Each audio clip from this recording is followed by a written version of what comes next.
In 1850, a group of men vanished into a place that didn't belong on any honest map. They weren't reckless drunks chasing glory. They were disciplined, methodical, and funded, equipped with brass instruments, ink-stained journals, and enough supplies to outlast any minor setback. Their goal was simple: cross the interior, chart the uncharted, and return with proof that the blank spaces were only blank because no one had bothered to measure them. They were wrong. Because that wilderness didn't behave like wilderness. It behaved like a trap. The first warning was subtle, too subtle to fear. A compass that hesitated, a river that flowed in the wrong direction, footprints appearing behind them where no one had walked. Then the night started changing. The air got thicker, like breathing through wet cloth. Fires burned low, no matter how much wood they fed them. And every evening, just beyond the edge of the light, something moved with the patience of a hunter that didn't need to hurry. By the seventh day, the men stopped arguing about what they'd heard and started arguing about what they'd seen. By the 12th, they began to disappear, quietly, cleanly, without screams, without struggle, without a single broken branch to explain how a man can be erased from the world. And when the last survivor finally staggered back to civilization weeks later, he didn't arrive like a hero. He arrived like a warning. His lips were split, his eyes unfocused, and his hands, those hands, were wrapped in cloth, as if he was hiding something that shouldn't be seen. He refused water, he refused food, he refused questions, and for 2 full days he sat in silence, staring at the wall like the wall was moving. Then he spoke one sentence, and every person in the room understood the same thing at once. The expedition never ended. It simply let one man go. The story you are about to hear is a fictional narrative created for entertainment. Before we begin, imagine this. You're deep inside a landscape so vast it erases direction. No roads, no help, no second chances. Your team is exhausted, your supplies are shrinking, and the rules of nature, those reliable rules you've trusted your whole life, start to bend in ways you can't explain. That is where our story begins. Tonight's narrative follows an 1850 expedition that set out with confidence and returned as legend, because only one man came back, and even he came back in pieces. Not physically torn apart, but altered, as if something in that wilderness reached inside him and rearranged what it means to feel safe in the world.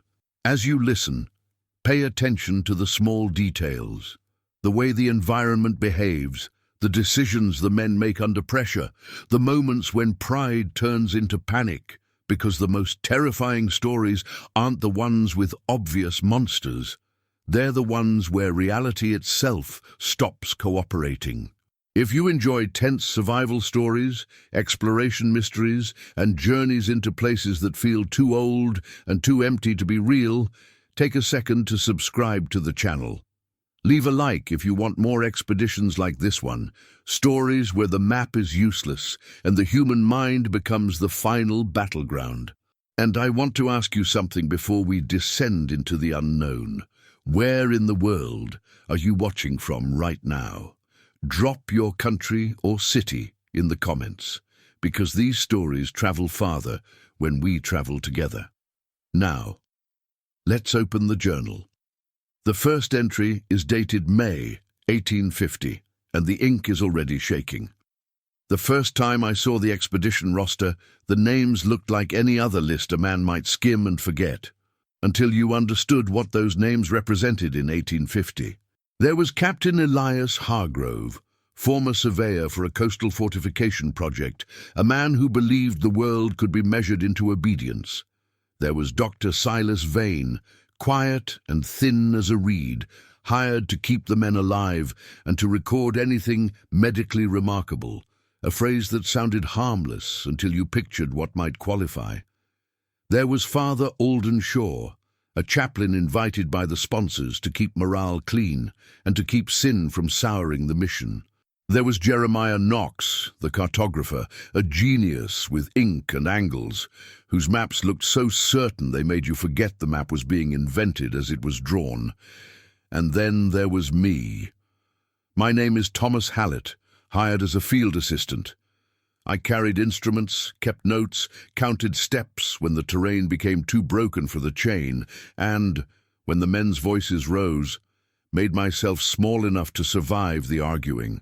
We were financed by men who spoke of progress like it was a religion. They wanted a passage through the interior, a line of certainty across a region that swallowed travelers and returned only rumors. They insisted on science, discipline, and grit. They insisted fear was for superstitious locals, not for educated men with brass compasses and crisp orders. We marched out in late spring, when the rivers ran full and the air smelled of wet earth and green leaves.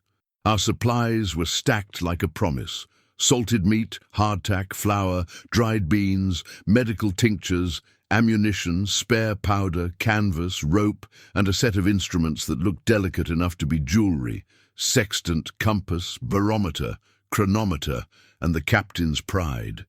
A new theodolite kept in a polished wooden case like a holy relic. The first days were good. That was the trick. We moved along a wide river that bent through the land like a living thing. Birds argued overhead. Insects whined in the grass. The men joked about returning rich in knowledge and fame. The captain allowed laughter because he mistook it for strength. I mistook it for safety. On the 5th day, the first small strangeness arrived. Jeremiah Knox called for a halt to check his bearings. He unfolded the map he'd begun, clean lines, neat symbols, a careful hand, and pressed the compass onto it like a seal. The needle trembled, settled, and then hesitated again as if reconsidering its duty. Knox frowned. "Interference," he muttered. Captain Hargrove stepped close. "What sort?" Knox rotated the compass, then held it in his palm to steady it. The needle drifted, not in a smooth swing, but in a stuttering motion, like a man taking steps in the dark. Dr. Vane leaned in, curious. "Could be the mineral content. Iron deposits." "Possible," Knox said, but he didn't sound convinced. He picked up a second compass from his kit. The needle behaved the same way. The captain's mouth tightened. "We move by river," he said. "The compass is a tool, not a master." Father Shaw crossed himself quietly, not dramatically, almost as if he hoped no one would notice. We continued. The landscape grew more demanding as the river narrowed and the banks rose. The trees thickened into a wall of green, trunks packed tight, vines hanging like ropes. Our boots sank into mud that clung like it wanted to keep us. Sweat turned our shirts into rags.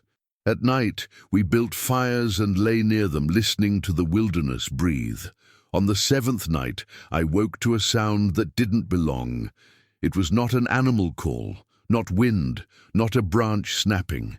It was a soft, rhythmic tapping. 3 taps, a pause, 3 taps again, coming from beyond the firelight. I lay still, heart thumping, waiting for someone else to react. The men around me slept in uncomfortable heaps, faces glistening, mouths open. The tapping continued, patient as a metronome. Then I heard movement near the edge of camp, slow steps in the brush, careful enough not to crack a twig. I reached for my knife. My fingers were damp with sweat. I held my breath until my lungs burned. A figure moved behind the trees, barely visible. Only a shifting shadow where shadow shouldn't shift. I strained to see, but the darkness seemed heavier there, thicker, like a curtain being held. Then suddenly the tapping stopped. The figure did not retreat. It simply was no longer there. By morning, I told myself it had been a dream or a nervous invention. But when I sat up, Father Shaw was already awake, staring into the trees with the expression of a man who had prayed all night and heard nothing back. "Did you hear it?" I asked him quietly. He didn't look at me. The night carries many sounds. "That wasn't an animal." His throat bobbed. "No, He finally turned his eyes to me. They were red around the edges. Say nothing to the others. Fear multiplies. I wanted to argue. I wanted to say, fear multiplies whether you speak or not. But I was 23 and desperate not to be seen as weak. So I swallowed my words and nodded. On the 9th day, we reached a stretch of land the guides refused to enter. We had hired 2 local men for the first part of the journey, lean, capable, mostly silent. They'd been paid well, and they'd been honest about the dangers of terrain and weather. But when the river forked and the air changed, they stopped as if an invisible line had been drawn across the mud. One of them, a man named Rui, pointed into the deeper green. "Not there," he said in halting English. Captain Hargrove bristled. "We hired you to lead us." Rui shook his head, eyes wide. He spoke rapidly to the other guide, who spat on the ground and made a sign with his hand. 2 fingers to his forehead, then down to his chest, as if warding something off. Dr. Vane stepped forward with practiced calm. "Why not?" Rui swallowed. "Bad place. People go, not come." Knox scoffed. "Superstition." Rui's jaw tightened. He tapped his own chest.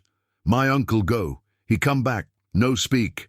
He tapped his mouth, then shook his head harder. "No words." At the mention of a man returning silent, Father Shaw's shoulders stiffened. Captain Hargrove's voice sharpened. "We are not turning back because of a ghost story." Rui stepped backward, away from the fork. "You go. We stop." He glanced at the trees as if expecting them to watch him. The captain stared at him with the kind of contempt reserved for cowards. Then he tossed a coin pouch at Rui's feet. "Then leave." Rui didn't pick it up. He just backed away, pulling the other guide with him.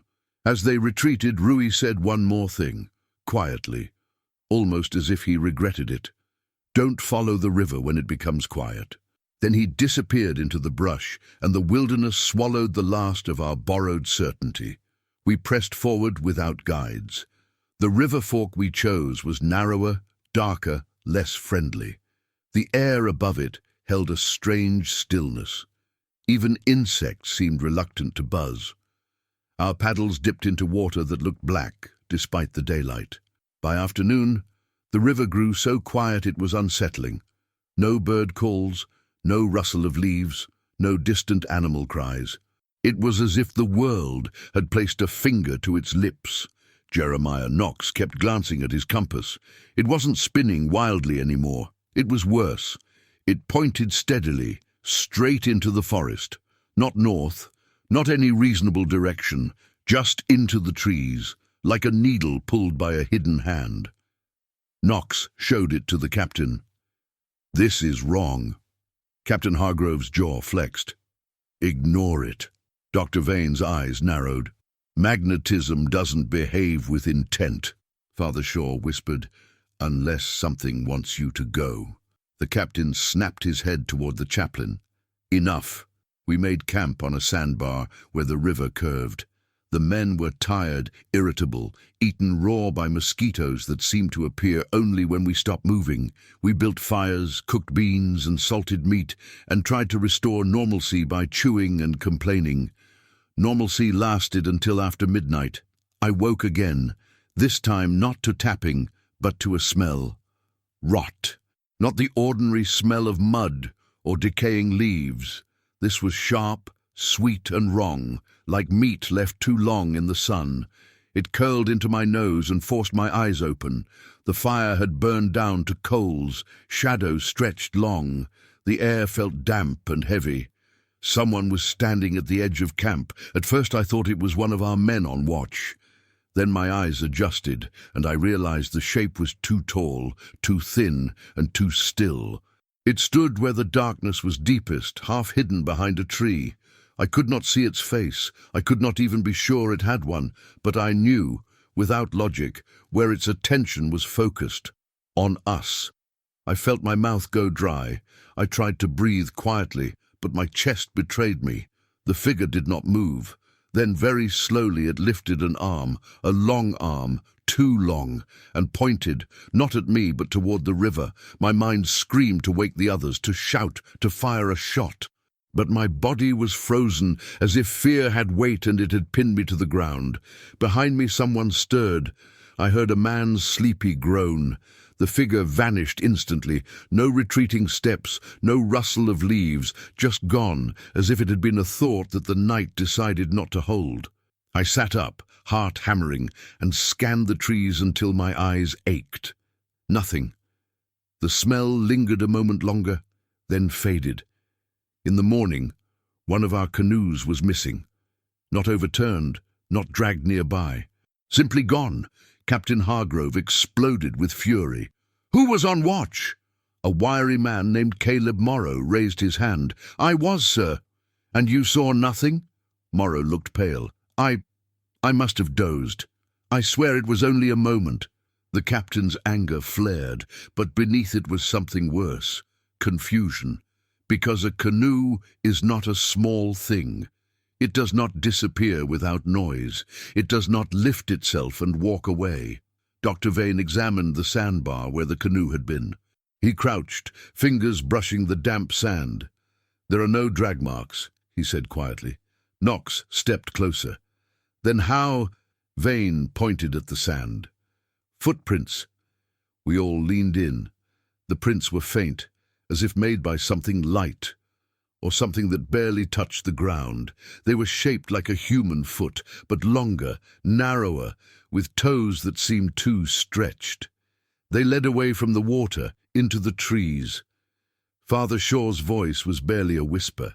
"It wants us on land." Captain Hargrove's face hardened. "We are not being herded by shadows. We follow the river." But when we pushed off, the river betrayed us. Within an hour, it narrowed into a channel choked with fallen trees, tangled vines, and thick mats of vegetation. It was impassable. We tried to hack through, but every cut seemed to invite more growth, more resistance, as if the forest healed faster than we could wound it. Captain Hargrove stared at the blockage with a look that slowly shifted from anger to something like disbelief. Knox muttered, "This wasn't here on the way in." "It's a river," Morrow said. "Rivers change." But not like that. Not overnight. Not with such deliberate obstruction. Dr. Vane touched the water with his fingertips, then sniffed them. "It smells stale." The captain's voice dropped low. "We go overland." No one argued, and so we stepped off the last reliable path we had. The forest swallowed sound the moment we entered. The temperature dropped slightly, not enough to comfort, just enough to feel wrong. The light dimmed under the canopy, turning midday into perpetual late afternoon. We moved in a line, machetes cutting through vines, boots sinking into soft earth. The compass needle tugged toward the interior, unwavering. Knox tried to ignore it, but I saw him glance at it again and again, as if it might speak. After hours of marching, we found something that made every man stop. A campsite, old, decayed, half-eaten by moss and rot. A ring of stones where a fire had once burned, torn canvas tangled in roots, rusted cookware scattered like bones. Captain Hargrove knelt and lifted a piece of fabric. It was thick, military-grade canvas, the kind used by disciplined men. Dr. Vane picked up a tin cup. He turned it over. Stamped into the metal were letters, worn but readable. E.H. The captain stared as if he'd been struck. "That's," Knox began. "My initials," Captain Hargrove said, voice flat. Silence pressed in, heavy and suffocating. Father Shaw stepped back, eyes darting around the trees. "This is not possible. We have never been here." I looked closer at the ruins, my stomach tightening. Among the debris was a journal, leather cover split, pages swollen from moisture. Knox reached for it with trembling hands. He opened it carefully. The handwriting was neat, familiar. It was the captain's hand, and on the last legible page, written in ink that had bled into the paper like a wound, were the words, "Do not trust the quiet river. Do not sleep when it taps. If you find this, you are already late. Captain Hargrove's face drained of colour. Dr. Vane swallowed hard. Time, he whispered. Or repetition. Knox's voice shook. How can a man leave a warning for himself? Father Shaw's lips moved silently in prayer, and in that moment, as we stood around the remains of a camp that shouldn't exist, I heard it again. 3 taps, not from the trees, from inside the earth beneath our feet. The tapping came in slow rhythm, as if whatever was down there had found us, and was politely announcing itself. The tapping under the soil should have been impossible. Sound doesn't travel like that. Clear, deliberate, rhythmic, through roots and mud and packed earth. Yet there it was, steady as a heartbeat that wasn't ours. Captain Hargrove stood frozen over the ruined camp, his boots planted beside the ring of stones that had once held his fire. He looked down as if the ground had committed an insult. His pride was a rigid thing, but I watched it crack at the edges. "Step back," Dr. Vane said, and the authority in his voice surprised me. He knelt and pressed his palm to the damp earth. For a moment, the tapping stopped. Vane's brow furrowed. "It's responding." Knox clutched the captain's journal as if it might keep him tethered to reason. Father Shaw hovered behind us, whispering words I couldn't make out, the kind of prayer a man uses when he can't find one specific enough for what he's seeing. Then the tapping began again, a fraction closer, as if whatever made it had shifted. Captain Hargrove straightened sharply. "We move," he ordered, as if marching could outrun a sound coming from below. "Pack up! Leave this place! Now!" No one argued. We left the ruins and pushed deeper into the forest, machetes biting at vines that seemed eager to coil around our wrists. The air grew heavier with each step, and the silence became less like peace and more like pressure. Our breathing sounded too loud. Our footfalls sounded like crimes. The compass still pulled inward. Knox tried to keep it tucked away, but the needle's insistence felt like a hand on the back of our necks. It wasn't guiding us. It was choosing for us. By late afternoon, we reached a stretch where the trees stood farther apart, as if the forest was giving us room for something. The ground sloped gently downward, and the smell changed. Less green, more mineral, like damp stone. We found a creek, narrow but clear, and we stopped to drink. The water was cold enough to sting my teeth. For a moment, normal instincts returned. Refill canteens, check bandages, eat something quick. But then Caleb Morrow, the same man who'd been on watch when our canoe disappeared, called out quietly. "Sir," he said, and his voice had the thin edge of panic. "Over here." We followed him to the creek's edge where the mud was darker. There, pressed into the soft bank, were footprints. They were ours, bootprints, obvious and recent, yet they came from the wrong direction. They marched out of the forest ahead of us and into the creek, as if we had already arrived here, already stood here, already stepped into the water. Knox's face tightened. "No, that's not—" Dr. Vane traced a print with his finger. "Fresh," he murmured. "No rain has softened them. They were made recently." Father Shaw's whisper shook. "We're walking into our own tracks." Captain Hargrove snapped. "Coincidence?" But he didn't sound convinced. He sounded like a man reciting a rule he needed to believe. We moved on again, and the forest began to distort in ways that were subtle enough to be dismissed, until they stacked too high to ignore. A tree with bark scored by claw marks that looked older than the tree itself.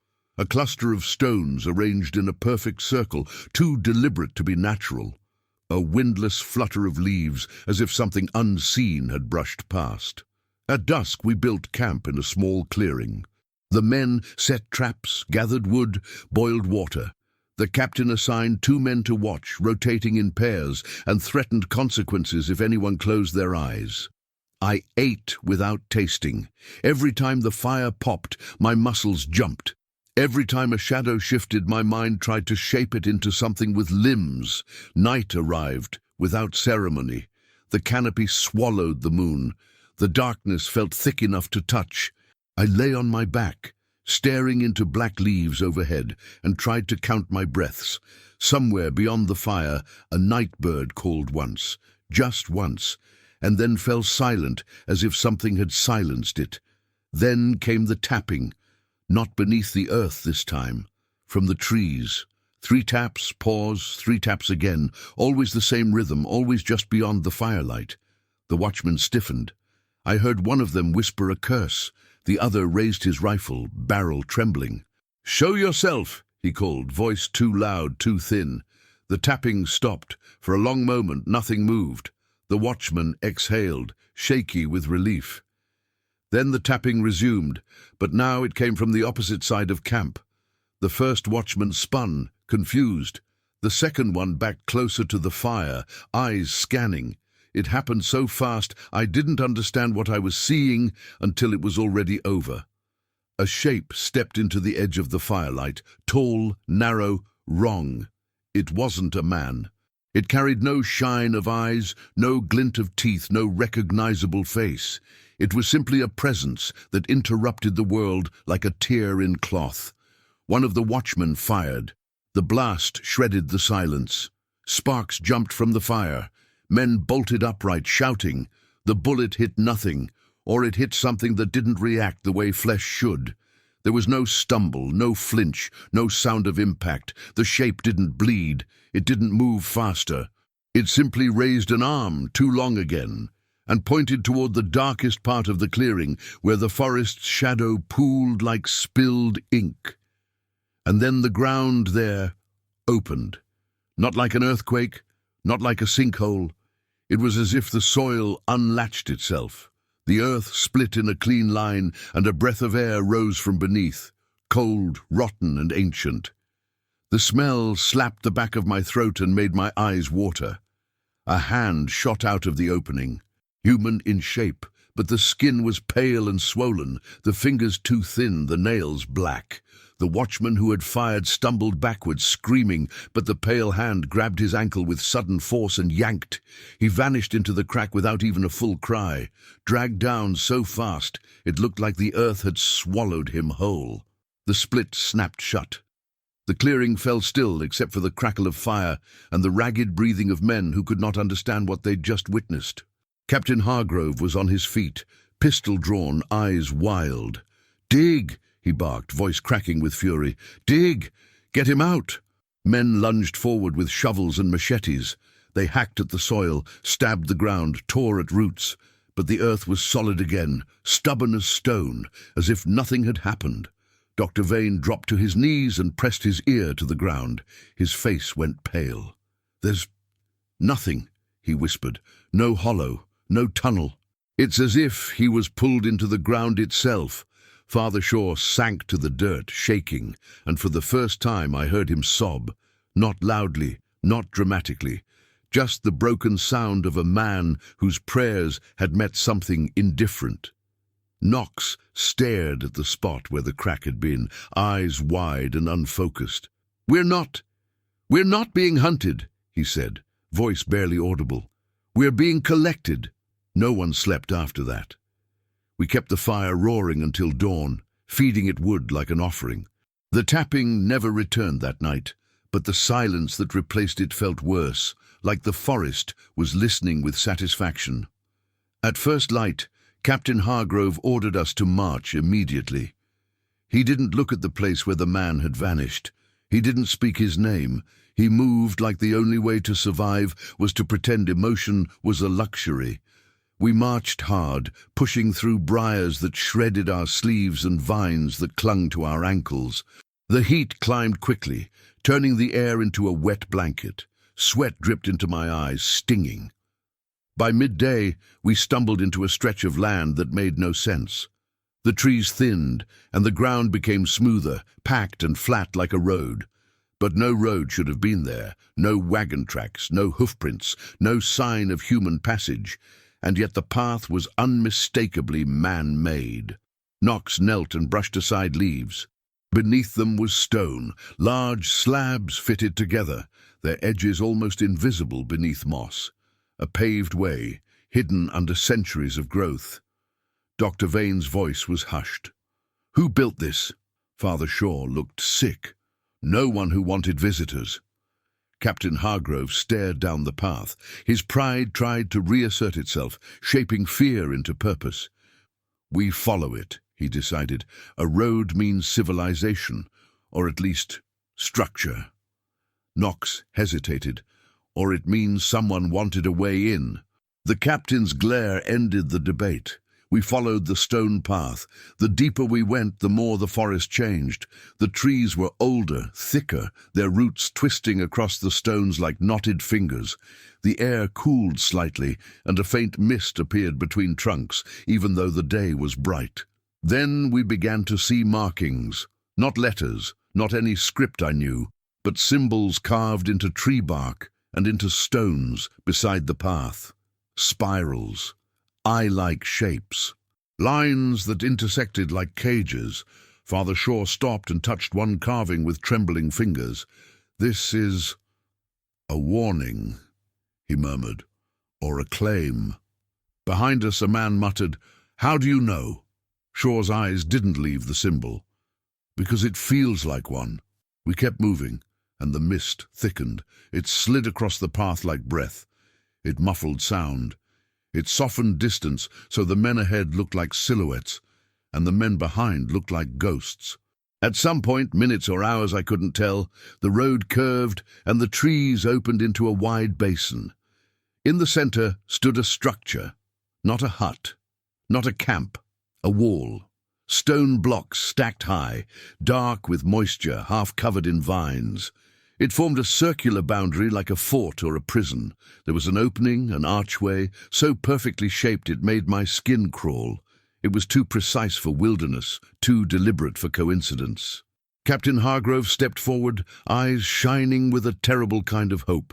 "We've found it," he breathed, as if this was the proof he'd wanted all along. Knox shook his head slowly. "This wasn't on any report. No one mentioned—" Dr. Vane lifted a hand, stopping him. "Listen." We all fell silent. From within the wall came the faintest sound, not tapping. Voices, soft, distant, layered, like multiple people whispering at once, overlapping words that didn't form language. It was not the sound of a living crowd. It was the sound of memory being forced to speak. Father Shaw's mouth moved in prayer again. "We shouldn't go in." Captain Hargrove stepped closer to the archway. "We're not turning back now." Knox grabbed his sleeve. "Elias, think—" The captain yanked free. "The only way out is forward." And as he stepped beneath the arch, the mist behind us thickened suddenly, rolling in like a closing door. I turned and saw the forest we'd come through blur into white. The path was disappearing. The men shouted, rushing to keep close, afraid of being left behind. I ran too, heart hammering, and crossed beneath the stone arch just as the last clear view of the outside world vanished. Inside the wall the air was colder, and the ground was covered in a fine, dark ash that puffed under our boots. The whispers grew louder, pressing at the edges of hearing like fingers probing for weakness. Then I saw something on the inner wall that made my blood run cold. Dozens of names were carved into the stone, not symbols. Names, English names, Spanish names, names from languages I didn't recognize.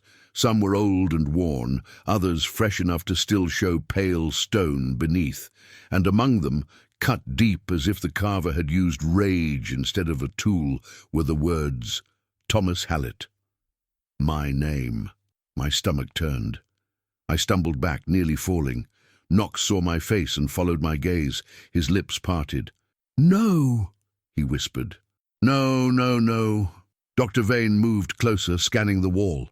His eyes narrowed. "These aren't memorials," he said slowly. "They're records." Father Shaw's voice trembled. "Records of what?" Captain Hargrove looked at the names, then at the basin beyond, where the whispers seemed to swirl around a low stone platform at the center. He swallowed, pride and fear wrestling behind his eyes. "Records of those who entered," he said.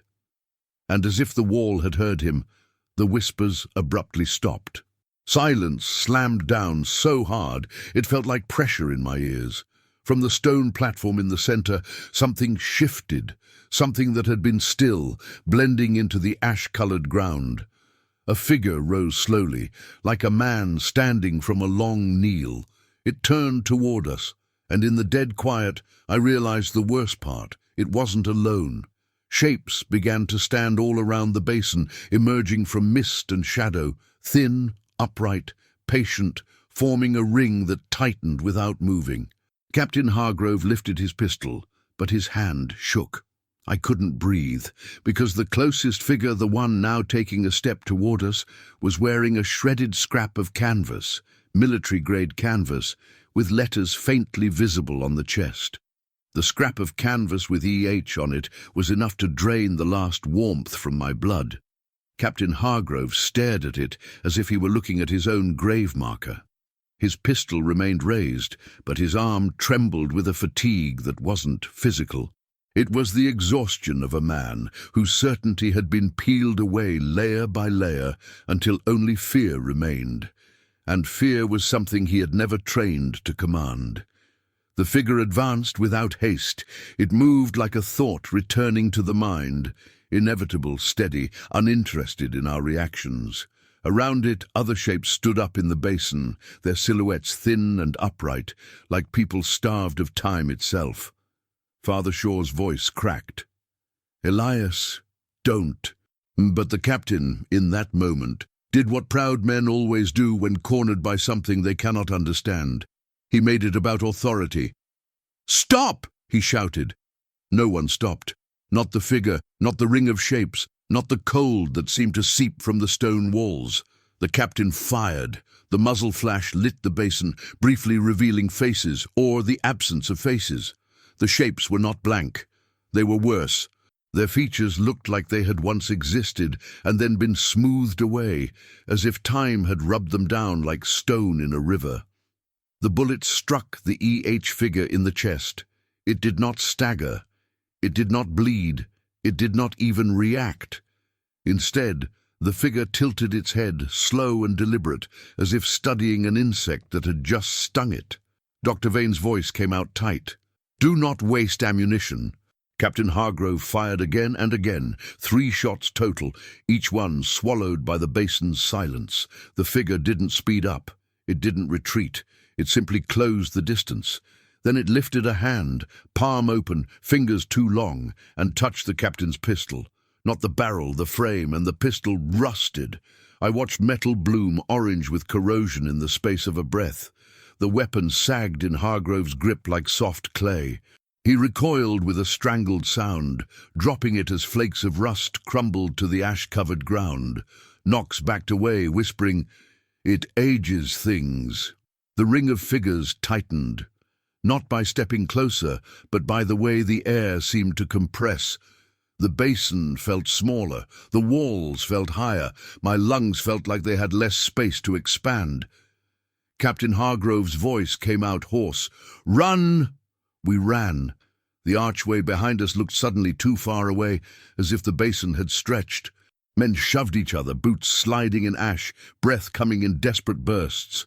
I heard Father Shaw reciting prayer like a man repeating his own name to stay alive. We reached the arch and found only stone, no opening, no gap, no air beyond, just a solid wall, damp and ancient, as if the archway had never existed.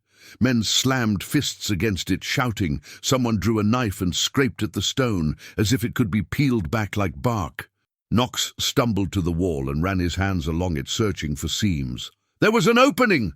he choked. "There was—" Dr. Vane grabbed him. "Stop! You'll break your hands!" A man screamed behind us. I turned in time to see one of the explorers, Caleb Morrow, stagger backward as a figure's hand brushed his shoulder. The touch looked gentle, almost polite. But Morrow's skin immediately puckered and shrank, as if years had been poured into him. His hair turned white in seconds. His cheeks hollowed, his eyes sank. He tried to shout, but his voice came out as a dry wheeze. He collapsed into the ash, and when he hit the ground, he did not rise again. The figure that touched him didn't linger. It moved on, as if Morrow had been no more than a name checked off a list. Father Shaw made a sound between a sob and a groan. "Mercy," he whispered, but the word felt useless in that place. Captain Hargrove's face had gone strange, part horror, part calculation. He scanned the basin like a man looking for a crack in a prison wall. "Platform," he said, nodding toward the low stone dais at the center. "Those whispers came from there. That's the heart of this." Knox grabbed his sleeve. "Elias, no." Hargrove pulled free. "We're trapped. We either die waiting or we find the mechanism." Dr. Vane swallowed hard. "If it's a mechanism, then we find the rule," the captain snapped. "Everything has rules." And that, I realized, was the lie he was still feeding himself, that this place was still a thing that belonged to the world he understood. We formed up. What was left of us? 9 men at the start. Now 8, after Morrow. The ash muffled our footsteps. The figures stood in a loose ring, not attacking all at once. They moved with patience, letting panic do half the killing. We headed for the platform. As we neared, the ground changed texture, less ash, more smooth stone. I saw faint grooves etched into it, spiraling inward like a slow whirlpool. The symbols matched the carvings on the path outside. Eyes, spirals, intersecting lines like cages. Dr. Vane crouched and touched one groove. "These were carved," he murmured. "Long ago." Father Shaw's voice shook. "For what purpose?" Knox answered before anyone else. "To hold something in." The platform rose waist-high, carved from a single stone slab. Its surface was worn smooth, but at the center was a shallow depression like a basin. Within that depression lay a pile of objects, hundreds of small items, arranged as if someone had collected them over centuries. A rusted compass, a broken pocket watch, a silver ring, a bone-handled knife, buttons, coins from different nations, a fragment of a journal cover, and among the pile, half buried under tarnished metal, a brass plate that looked disturbingly familiar. I leaned closer, stomach twisting. It was the nameplate from Captain Hargrove's theodolite case. Dr. Vane lifted it gently. The engraving was still legible. "Property of Elias Hargrove." The captain's breathing hitched. "It was stolen last night." "It wasn't stolen," Knox whispered, eyes fixed on the pile. "It was taken, because it belongs here." The whispers returned, sudden and close, like a crowd leaning in. They rose from the depression itself, from the objects, from the stone. Voices, overlapping. Some spoke in English, some in languages I didn't know. Many were only fragments, half words, half sentences, like memories broken off mid-thought. But one phrase repeated more than any other. "Late, late, too late." Father Shaw clapped his hands over his ears. "Make it stop!" Dr. Vane stared into the depression, face pale with fascination and dread. "These are—" he swallowed. "These are echoes, like the place is retaining the last impressions of those who entered." Captain Hargrove's eyes locked on the depression, as if he could force it to explain itself. "How do we leave?" The whispers didn't answer with words. They answered with a sensation. I felt it first, a shift in pressure, like a storm forming in my skull. My vision blurred at the edges. The basin tilted slightly, then corrected. It was like standing on the deck of a ship that had stopped moving, but your body hadn't accepted it yet. Knox swayed. "Do you feel that?" Dr. Vane's voice was tight. "Yes." Father Shaw's prayer turned into incoherent murmuring. Then the depression flashed. Not with light, but with clarity. The air above it shimmered like heat haze. For a heartbeat, the whispers formed into something coherent, not words, but images that slammed into my mind like a fist. I saw the river fork where our guides refused to go, I saw the quiet water. I saw us walking, again, through the forest, stepping into our own footprints, finding the ruined camp with Hargrove's journal. And then, like a page turning, I saw another expedition. Men in older clothes, carrying muskets and banners, stepping through the archway. They entered the basin, panicked, trapped. They died. The depression drank their objects, their names, their time. Then another expedition decades later, then another, a loop, a hunger. I staggered back, gasping, wiping sweat from my brow. My hands shook so badly I couldn't grip my knife. Knox fell to one knee, retching into the ash. Dr. Vane stood rigid, eyes unfocused. "It's not a place," he whispered. "It's a process." Captain Hargrove grabbed him. "Explain." Vane's mouth worked as if words were too small. "It resets. It repeats. It draws people in and reuses the path." Father Shaw's voice rose in desperation. "Why?" Vane looked toward the ring of figures. "Because it needs witnesses, or offerings, or names." At the word names, I remembered the wall. My name carved into stone. A record of entry. A ledger. The E.H. Figure stepped closer to the platform now, moving with slow authority, as if it owned the center of the basin. It reached toward the depression with a careful, almost reverent motion, like a priest approaching an altar. Captain Hargrove grabbed a machete from one of the men. He lifted it with both hands, jaw clenched. "No!" Knox rasped. "Elias!" The captain charged.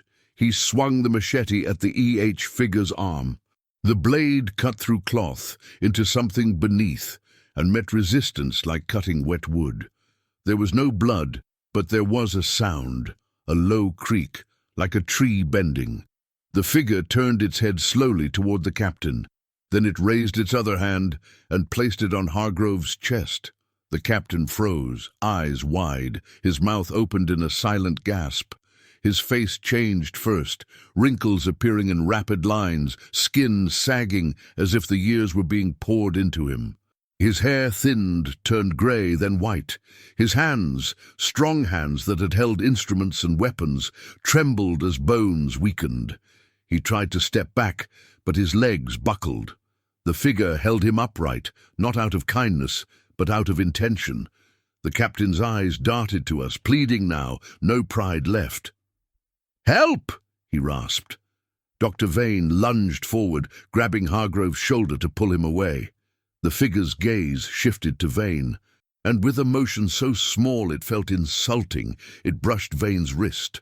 Dr. Vane screamed, not from pain, but from the sudden horror of sensation. His skin rippled, veins darkening, age flowing into him like ink in water.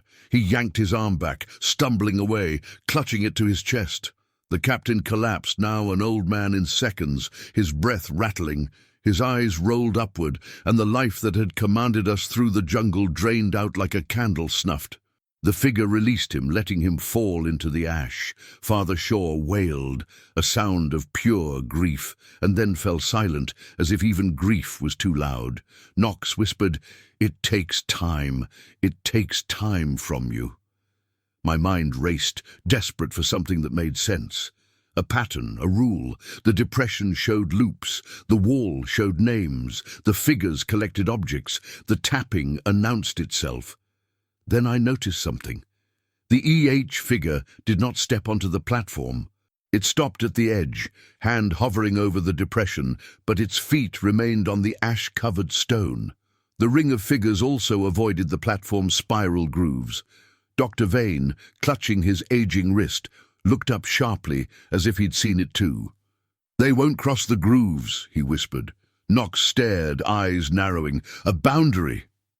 Father Shaw's voice trembled. "A circle, like a consecration." I swallowed, throat raw. "Then it's a trap for them too." The thought was like a sudden breath in a suffocating room. Captain Hargrove's body lay in the ash, already looking older than any man should. The figures did not rush to finish us. They waited, patient. Dr. Vane's eyes locked on the depression. If the platform is a boundary, he said, voice shaking, then it might be the only place the, whatever they are, cannot enter. And the archway? Knox asked. It vanished. It didn't vanish, Vane whispered. It closed. Father Shaw looked toward the wall of stone where the arch had been. How do we open it? Knox's gaze drifted to the pile of objects in the depression. Maybe with what they take. The depression shimmered again, and the whispers intensified.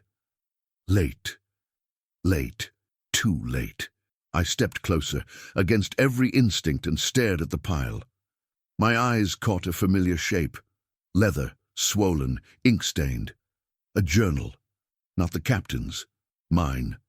My field journal, the one I carried in my satchel. I jerked back, clutching my bag. It was still there. I could feel the weight of it, but the journal in the pile looked identical, down to the scuffs on the cover. A cold understanding slid into place. This place didn't just collect what you carried. It collected what you would carry. It collected you across attempts, across loops. Knox's voice was a tight whisper. Thomas. Look at the wall again. I turned my head, eyes scanning the carved names along the inner stone. There were dozens, hundreds, and beside my name, faint and worn, were small marks like tally strokes. 1, 2, 3, as if my name had been written more than once, as if I had entered more than once. My knees went weak. Father Shaw's hand gripped my shoulder. Son, he whispered, voice gentler than it had any right to be in that nightmare. Do not let it take your mind. Dr. Vane swallowed hard. We need a key. Something it recognizes as payment. Something that opens the way. Knox looked down at the depression with dread. It wants an exchange. A figure stepped closer, head tilted, as if listening to our plan forming. The whispers rose, becoming almost eager. And then, from beneath the platform, the tapping began again. 3 taps, pause, 3 taps, like a clock that had been counting down all along. Dr. Vane's eyes widened. It's starting again, he whispered. Knox's face went pale. If it resets, we'll be back at the river fork. Father Shaw's voice was barely audible. Or worse, we'll be back here, but not as ourselves. I stared at the depression, at the objects, at the tally marks beside my name, and I understood the cruelest possibility. This place didn't just kill you, it recycled you. And if we didn't break the rule now, we would march this path again, finding our own warnings, hearing our own tapping, being hunted by versions of ourselves that had already lost. The E.H. Figure lifted its hand again, hovering over the depression, waiting, as if offering us a choice, as if saying, give something, or become something. The tapping beneath the platform wasn't just sound anymore. It felt like pressure, like something beneath the stone was testing the boundary, knocking from the wrong side of a door. Dr. Vane stared at his wrist, where the skin had thinned and darkened as if years had been poured into his veins.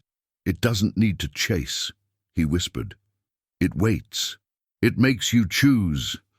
Knox's eyes stayed on the depression filled with relics. An exchange, he said again, voice hollow. A toll.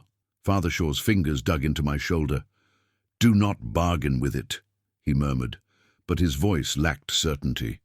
It was the pleading of a man who had spent his life believing the world had rules, only to discover rules could be rewritten. The ring of figures stood perfectly still around the basin. The E.H. figure hovered closest, like the keeper of a ledger. It didn't threaten us with speed or violence, it threatened us with patience. I forced myself to look at Captain Hargrove's body in the ash. He was already stiffening, his face sunken, his hair a thin white halo. The strongest man among us had been turned into a century in the space of seconds, and the place hadn't even seemed hungry. It had seemed efficient. We can't stay, I said, my voice sounding foreign to my own ears. The arch is gone. Vane nodded, grim. The platform is a boundary. They won't cross the grooves, but it won't protect us forever. How do you know? One of the remaining men blurted. Hawkins, a broad-shouldered labourer with a torn sleeve and eyes too wide. Vane's jaw tightened. Because the tapping is changing. It's not just calling, it's building. Knox crouched at the spiral grooves carved into the stone floor. His fingers traced the lines, following them like a map. "This isn't decoration," he muttered. "It's a circuit." Father Shaw swallowed. "A what?" "A path," Knox corrected. "A channel, like a river carved in stone." His gaze lifted to the inner wall, to the carved names. "It records entry," he said. "It records the ones who cross the threshold. That's why the arch sealed. We're registered." The word made my stomach twist. "Registered like cargo, like inventory." "Then unregister us," Hawkins snapped. "Scrape our names off." Knox stared at him with bitter disbelief. "You think stone cares if you scratch it?" The whispers rose again from the depression, close enough now that I could pick out fragments with my ears instead of my mind. Some sounded like prayers, some like pleading, some like laughter cut short, and then I heard something that stole the breath from my lungs. My own voice, not a clear sentence, just a strained, terrified exhale, the sound a man makes right before he calls for help. I stumbled back from the platform, choking on panic. Father Shaw steadied me. "It's not you," he said quickly, though his eyes betrayed doubt. "It's an echo." But the echo knew my fear too intimately. It was like hearing your own heartbeat from another room. Dr. Vane stepped closer to the depression and lifted the brass theodolite nameplate again. He turned it in the light that didn't quite feel like daylight. "It takes objects," he said, thinking aloud. "Personal objects. Identifiers." Knox's face tightened. "It takes proof you were here." Vane nodded slowly. "And if it takes proof, then maybe the proof is the key." Hawkins swore. "You want to feed it our things? Like throwing meat to wolves?" "Not meat," Vane murmured. "Names." My eyes went back to the wall, to the tally marks beside my name. 3. Like failed attempts I couldn't remember, like lives lived and erased. "What happens when it resets?" I asked. Knox's voice came out low. "We go back to the fork. And we can choose differently," Hawkins said quickly, desperate for hope. Vane's eyes hardened. "Or we go back and walk the same route because the place bends our choices. We've already found our own footprints. That wasn't accident. That was rehearsal." Father Shaw stared at the EH figure. "Then we need to break the cycle," he whispered, as if saying it softer might keep the idea from angering the basin. The EH figure lifted its hand and almost gently tapped the edge of the stone depression. 3 taps, the same rhythm. The sound reverberated through my bones. It wasn't a threat, it was a signal. The ground trembled faintly. Knox flinched, eyes darting to the grooves.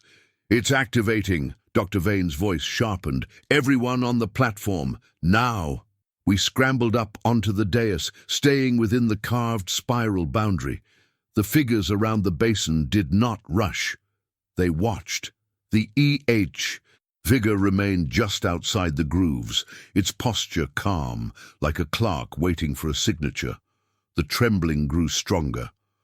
Ash on the ground began to shiver and slide in thin streams toward the spiral grooves, as if drawn by invisible current.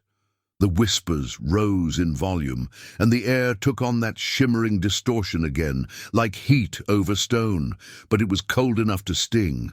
Hawkins clutched his rifle. "If they can't cross," he rasped, "then we shoot them from here." Vane grabbed the barrel and pushed it down. "Bullets are time," he hissed, "and time is what they steal. Don't give them more excuses to touch you." Knox leaned over the depression again, staring into the pile of objects like a man searching for a specific face in a crowd. "There has to be an order," he muttered. "A rule, a sequence." Father Shaw's gaze went upward, to the top of the surrounding stone wall. "Look," he whispered. Carved above the names, barely visible through moss and age, was a band of symbols running like a frieze. Spirals, eyes, intersecting lines, and one repeated shape that looked like a simple mark, a vertical line with 3 short strokes beside it.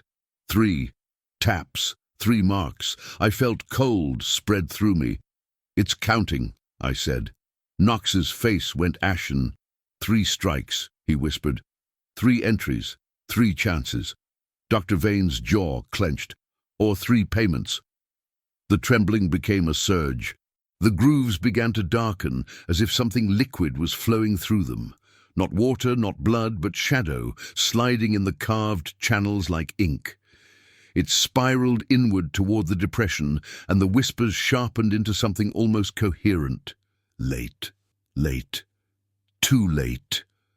Hawkins' eyes rolled wildly. "It's opening," he gasped. "It's opening something." The air above the depression rippled violently, and for a heartbeat the surface of reality seemed to thin like wet paper. Through it, I glimpsed the river fork again, sunlight, moving water, the place where our guides had refused to go. A door, not a physical door, an opportunity. Knox's voice came out trembling. "It's offering the reset." Dr. Vane stared hard at the shimmer. "Or it's dragging us." The EH figure lifted one arm and pointed, not at the door, but at the pile of objects, as if reminding us of the price. Father Shaw's voice broke. "No," he whispered. "No exchange, no bargain." But the basin didn't care about morals. It cared about completion. The shimmer pulsed, and suddenly the smell of rot returned, stronger than ever, rising from the depression like breath from a grave. The tapping sounded again, but now it wasn't 3 taps. It was continuous, rapid, like a desperate knock from below. Dr. Vane's eyes flicked to his aged wrist, then to the shimmer. He swallowed. "If it resets with us intact," he said, voice tight, "we'll be back on the river, and we can turn away. That might be the only way out." Knox's laugh was raw and humorless. "And what about the wall? The marks beside your name, Thomas? It didn't forget you last time. It doesn't erase, it accumulates." My throat tightened. "So we need to stop being recorded." Vane nodded slowly, and I saw the brutal conclusion forming behind his eyes. "To stop being recorded," he whispered, "we need to remove what it uses to record us." Hawkins frowned. "Our names?" "Not spoken names," Knox said, understanding with a chill. "Identity, proof, tokens." Dr. Vane reached into his coat and pulled out a small leather pouch. Inside was his signet ring, silver engraved with initials. "This place collects identifiers," he said. "Things that say, 'I am me. I belong to the world outside.'" Father Shaw shook his head violently. "Don't." Vane looked at him with exhausted sorrow. "Father, it already took my years with a touch. If I don't do something, it will take everything." He held the ring over the depression. The whispers surged, eager. Then Vane did something that made every man on that platform recoil. He slid the ring off his finger, then, without dropping it, he pressed it into the shallow depression and ground it against the stone like he was trying to erase the engraving. The metal screamed faintly. He kept grinding until the initials blurred into meaningless scratches. Only then did he let the ring fall into the pile. The depression shuddered as if satisfied. The shimmer steadied. Knox inhaled sharply. It accepted it. Hawkins stared, shaking. "So we throw our things in, and it lets us go." "No," Vane said, voice hoarse. "We don't feed it clean identity. We feed it ruined identity. We strip the name off the object before it takes it." Knox's hands went to his journal. "My maps. My notes." "Do it," Vane snapped, "before it chooses for us." I pulled out my field notebook, fingers numb. The cover was scuffed, the pages filled with measurements, observations, sketches, my handwriting, my proof, my anchor. I stared at it, and for a moment I couldn't move. Destroying it felt like tearing away the last evidence I existed, but then the whispers did something cruel. They formed a fragment again that sounded like my own breath, my own fear. As if the basin was already writing me into its memory. I opened my notebook and tore out the first page, the one with my full name written neatly in ink. I ripped it into strips, then smaller pieces. Then I pressed those pieces into the depression, grinding the ink into pulp with my thumb until the letters dissolved into dark smear. My stomach churned, but the shimmer steadied further, like a lock turning.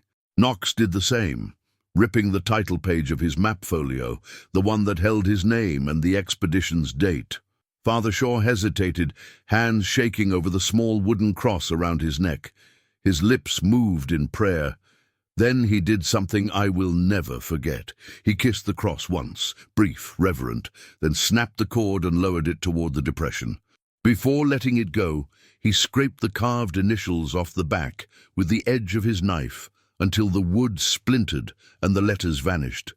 He dropped it. The depression trembled again, and the whispers softened for the first time. Not kinder, but quieter, as if less interested in us now that we were making ourselves harder to claim. Hawkins cursed and tore the name patch off his coat, shredding it. The last two men did the same with whatever they had. Coins bent, letters torn, watches smashed until the engravings were unrecognizable. The EH figure stood motionless, watching, head tilted. Then it did something that made my skin crawl. It lifted its hand and pointed at Captain Hargrove's body. The only man who hadn't paid. Because he couldn't. The shimmer wavered, as if the basin demanded completion. Dr. Vane's face tightened with horror. "It wants his proof," he whispered. Knox's eyes darted to the captain's coat, to the brass buttons, to the remnants of his instruments that had rusted. "If it doesn't get it," he said, voice shaking, "it won't open the way." Father Shaw's voice cracked. "We cannot—" But the ground trembled harder. The tapping turned frantic. The shadow liquid in the grooves surged toward the center. The basin was losing patience. Dr. Vane stepped off the platform for the first time, and every muscle in my body screamed at him to stop. He moved quickly, eyes locked on the ash where Hargrove lay. The figures around the ring did not rush him. They didn't need to. They only needed one touch. Vane reached the captain's body and ripped open the coat, fingers working with desperate speed. He found a leather wallet near the inner pocket, something with a monogram. He tore it open, yanked out papers, and shredded them against his knee, grinding the ink into ash. Then he grabbed the theodolite case's ruined nameplate from the pile, his hands shaking, and scraped at it with his knife until the engraved letters became jagged scars. Only after the name was unrecognizable did he fling it toward the depression. The EH figure moved. Not fast. Just enough. Its fingertips brushed Dr. Vane's shoulder as he turned to run. Vane screamed, stumbling.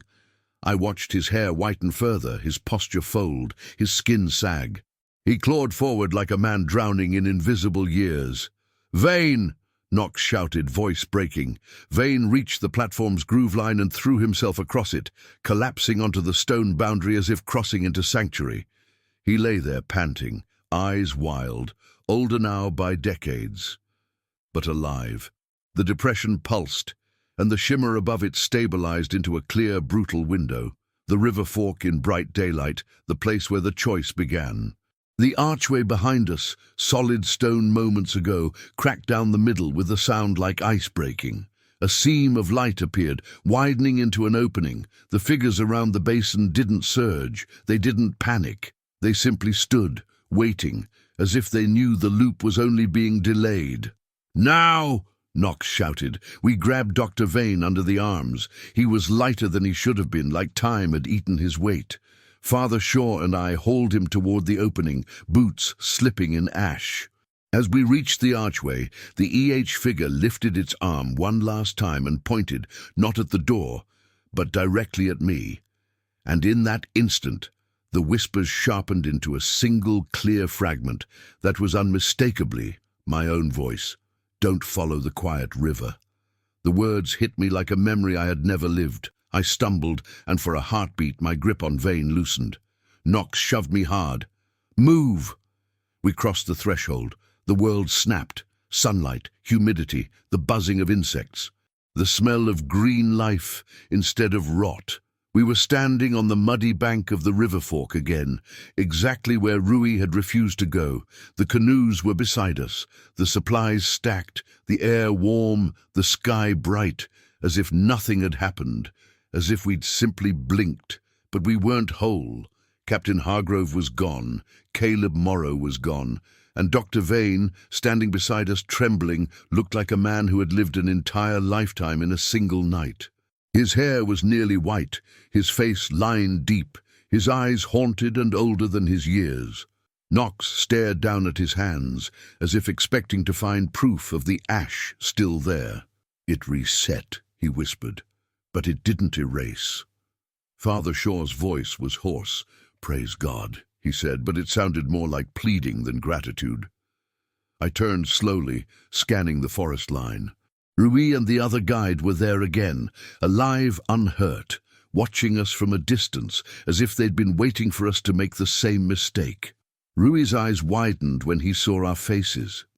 He said something in his own language, sharp and urgent, and the other guide grabbed his arm, pulling him back. Rui called out in English, voice shaking. "You went," he said. "You came back." Knox stepped forward, desperate. "We need to leave, now.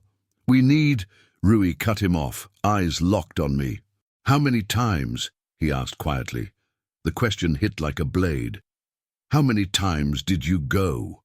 I opened my mouth, but no answer came, because I didn't know. I only knew the tally marks on the wall, the echoes of my own voice, the way the basin recognized me. Then, from deeper in the forest, so faint I almost convinced myself it was imagination, I heard it again.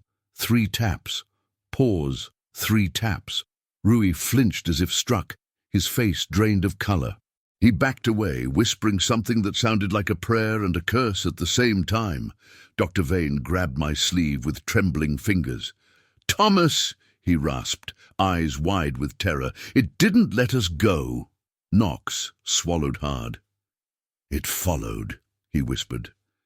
And as the tapping repeated, steady, patient, familiar, I realized the most horrifying truth of all. We hadn't escaped the expedition. We had brought the expedition back with us.